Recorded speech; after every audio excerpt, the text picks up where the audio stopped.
제 인스타그램이 2023년 1년 동안 정책이었어요. 11월에 이 문장을 봤으니까 10개월 동안 정책이었거든요. 4.3만 팔로워에서 올라가지가 않는 거예요. 인스타그램은 하루에 컨텐츠를 4개 올리고 유튜브는 일주일에 2개 올렸고 트레드도 하루에 5개에서 6개 올리고 결과 한 달 만에 팔로워가 2,000명이 올라갔고 2달 만에 3,000명이 올라갔고 3달 만에 5,000명이 올라갔어요. 4달 만에 7,000명이 올랐어요.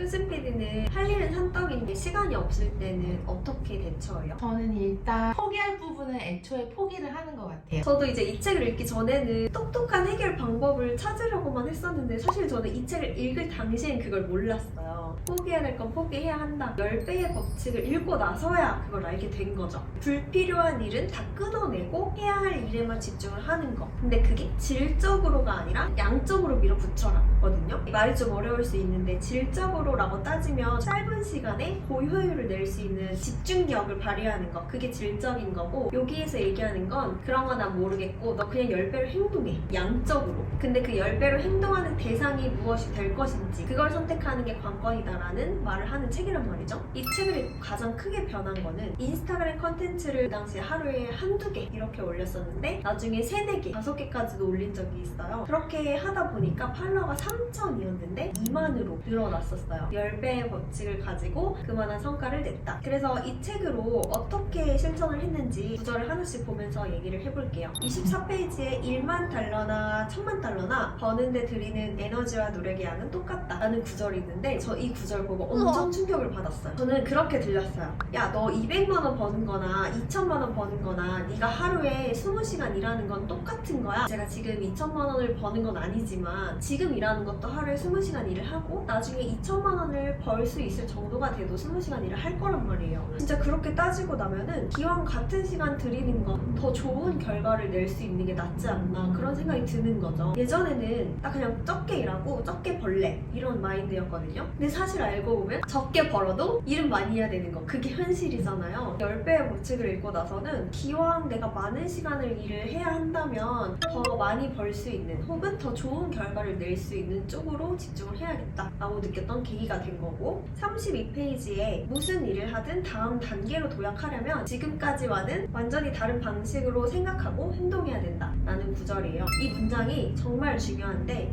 이 책을 읽기 전에는 제가 올해 36살이에요. 횟수로 2년 전에 읽었으니까 34년 동안은 매일매일 세상이 요구하는 대로 부모님이 살라고 하는 대로 그렇게만 살아갔는데 앞으로도 그렇게 살면은 그냥 똑같은 인생을 계속 살게 되는 거죠. 그 34년간의 인생을 버리지 않으면 달라지지 않는다는 걸 이 문장으로 깨달은 거예요. 그래서 되게 독한 마음을 먹고 책을 엄청 열심히 읽기 시작을 한 거고 그냥 눈으로만 책을 읽고 권수 딱 한 권 읽었어.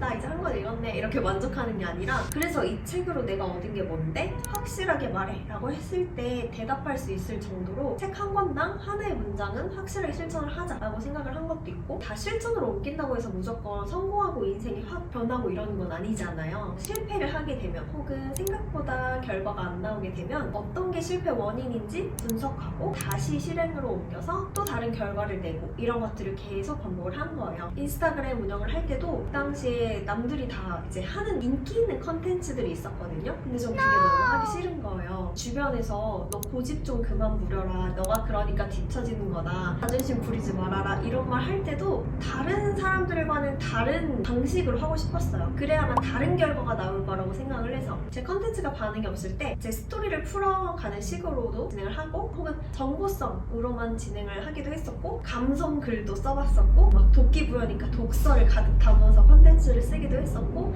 여러 가지 다양한 방식들을 시도를 했었는데 제가 계속 똑같은 방식만 고수를 했다면 아마 큰 변화가 없었을 거예요. 이렇게 다른 방식을 시도하고 나서부터 팔로워가 4.3만에서 5만으로 또 늘었단 말이에요. 그런 것도 있었다. 완전히 다른 방식으로 생각하고 행동하는 거를 계속 끊임없이 도전을 하신 거예요? 맞아요. 다시 정리를 해서 말하면 처음에 회사원으로만 살다가 그거 다 과감히 끊어내고 책을 읽기 시작했던 거 이게 첫 번째 변화였고 책을 읽으면서 실천으로 옮긴 거 그게 두 번째 변화였고 그 다음에서는 새로운 것들을 해도 처음에만 반응이 있고 점점 유지가 돼요. 유지되는 기간 동안에 또 다시 새로운 걸로 도전을 해가지고 다른 결과를 내고 이런 식으로 계속 이 구조를 실천해 나간 거죠. 그럼 그 중에서 이제 알리사님한테 맞는 방식을 찾으셨고 이걸로 계속 유지를 하시는 거예요, 이제는? 유지를 해요. 하다가 또 다시 다른 방식을 해요. 이게 계속 반복. 유지하다가 다시 도전했다가 유지하다가 다시 도전했다. 그래서 도전하는 단계가 있어야만 성장을 할 수 있어요.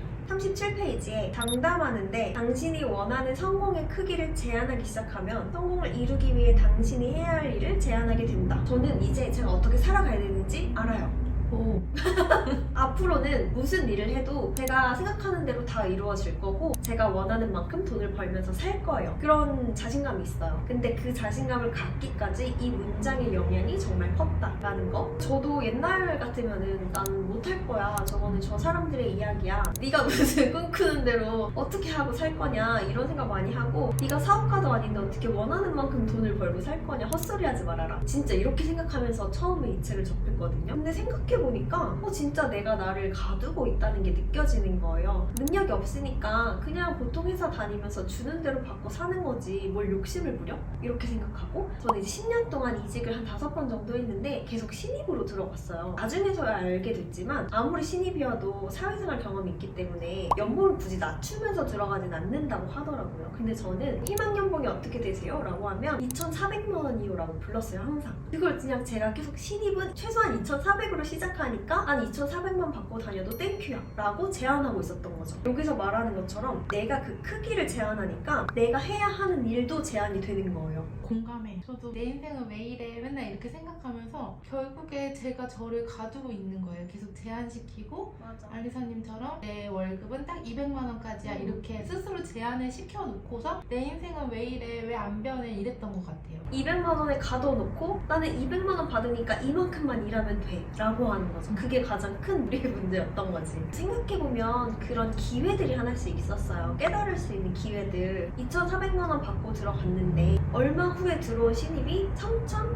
2,800 이렇게 받고 들어왔다는 거예요. 너무 충격적이었던 그런 과거가 생각이 나더라고요. 결국은 다 내가 만들어 놓은 결과구나 라는 걸 깨달은 거죠. 그래서 이제는 내가 생각하는 대로 살아갈 거고 내가 원하는 대로 벌 거야 라는 자신감이 생겼어요. 40페이지 많은 사람이 자기가 설계한 계획이 아닌데 목표로 삼도록 길들여져 있다. 지금 프리랜서로 살아가는 인생 자체는 제가 설계해 놓은 인생이에요. 제 목표이기도 하고 근데 회사 다닐 땐 아니었던 거죠. 4년제 대학교 가야 된다고 하니까 성적도 안 되는데 막 꾸역꾸역 집 앞에 지방대 가고 4년제 나왔으니까 사무직에서 일을 해야 된다는 거예요. 사실 제가 처음에는 매장에서도 일을 했었거든요. 매장에서 일하니까 부끄러워하고 그래서 사무직도 꾸역꾸역 들어가고 적성에 안 맞는 일들을 하고 그렇게 스트레스에 시달리면서 다니다 보니까 공황장애가 생겼고 결국은 회사에서 쫓겨나게 됐죠. 남들한테 끌려가면서 살다 보니까 문제가 있다는 걸 깨달은 거예요. 사실 이게 맞나라는 막연한 생각은 했지만 한 번도 이렇게 진지하게 생각해봐야겠다는 건 느끼지 못했던 것 같은데 이 책을 읽고 이 구절을 읽으면서 진짜 이 삶이 내 삶인가? 이런 생각들을 깊게 하기 시작했어요. 제가 모임을 운영하다 보면 질문들을 되게 많이 받아요. 알리사님 저 퇴직을 할까요? 말까요? 이런 제안이 들어왔는데 받아들일까요? 말까요? 이런 걸 물어본단 말이에요. 그때마다 제가 대답하는 게 그걸 왜 저한테 물어보세요? 이런 말을 되게 많이 해요. 누구님 인생인데 제가 하라고 하면 하고 하지 말라고 하면 안 하실 거예요? 하면은 그건 아니래. 다들 본인만의 답을 알고 있어요. 이 구절을 통해서 실천을 한 거는 이제는 내 삶은 내가 계획한 대로 살아가자. 그걸로 확장해서 실천을 하고 있는 거는 다른 사람들이 나한테 뭔가 정답을 바랄 때 그 사람들도 그 사람들의 인생을 직접 설계하고 나아가도록 도움을 주자. 이렇게 두 가지로 실천을 하게 됐어요. 이 과정을 거치다 보니까 더 이상은 다른 사람들한테 인생 관련해서는 고민 상담을 하지 않아요. 44페이지에 10배 마인드셋과 10배 행동이 훨씬 중요하다. 이 책을 맨 처음에 읽었던 게 2022년 8월이었고 2023년에도 읽고 올해도 읽었어요. 근데 작년에 되게 큰 도움을 받은 구절인데 날짜도 기억나요. 2023년 11월에. 그때가 언제였냐면 제 인스타그램이 2023년 1년 동안 정책이었어요. 11월에 이 문장을 봤으니까 10개월 동안 정책이었거든요. 4.3만 팔로워에서 올라가지가 않는 거예요. 팔로워 숫자에 목숨 거는 편은 아니지만 이게 10개월이나 정체기가 되니까 되게 속상한 거예요. 그때 얘를 어떻게 해야 되나 고민을 많이 하고 있을 때 이 10배의 법칙에서 10배 마인드셋과 10배 행동이 중요하다라는 걸 보고선 그래 너 10배 안 해봤잖아 해보자 해가지고 인스타그램은 하루에 컨텐츠를 4개 올리고 유튜브는 일주일에 2개 올렸고 스레드도 하루에 5개에서 6개 올리고 막 이랬었단 말이에요. 근데 저는 이렇게 자주 올리면 팔로워들이 지겨워할 거야 라고만 생각을 했어요. 책에도 그런 말 나와요. 지겨워하면 지겨워하라 그래. 그 중에서도 너의 팬이 될 사람이 있을 거야. 딱 거기서 내가 너무 이 생각을 못했지? 그래가지고 그렇게 실천을 하게 된 거예요. 그 결과 한 달 만에 팔로워가 2,000명이 올라갔고 2달 만에 3,000명이 올라갔고 3달 만에 5,000명이 올라갔어요.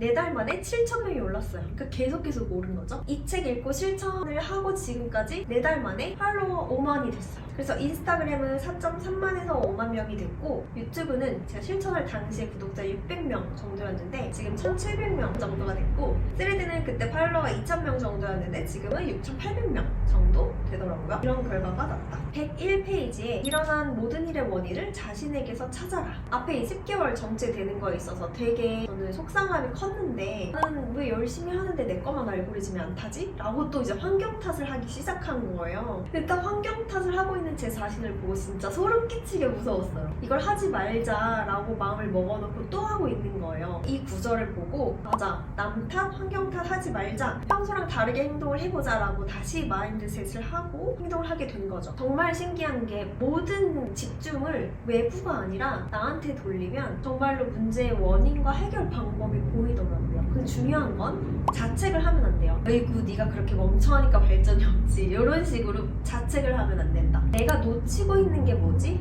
내가 더 노력할 수 있는데 하지 못한 건 뭐지? 이런 식으로 접근을 해야 돼요. 외부 탓하는 거를 나한테 돌려서 내가 더 노력할 부분은 뭐지? 이렇게 에너지를 쓰는 거네요. 맞아요. 제가 왜 내 건 알고리즘 안 타지? 이렇게 생각했을 때 제 방향으로 돌려서 생각했던 건 그러면 너가 갖고 있는 알고리즘의 문제점은 뭐야? 근데 대답을 할 수가 없는 거예요. 내가 문제점을 모르니까. 문제점을 모르니까 당연히 알고리즘이 안 타고 있는 거지. 올바른 방향으로 가기 위해서는 가장 최초의 문제점으로 가가지고 그 원인을 파야 된다. 막상 그렇게 접근을 하니까 정말로 제 알고리즘이 잘못 작동하고 있었어요. 인스타그램의 알고리즘을 안 태워준 게 아니야. 내가 잘못된 방향으로 가고 있었기 때문에 거기에 노출이 됐던 거지. 소름.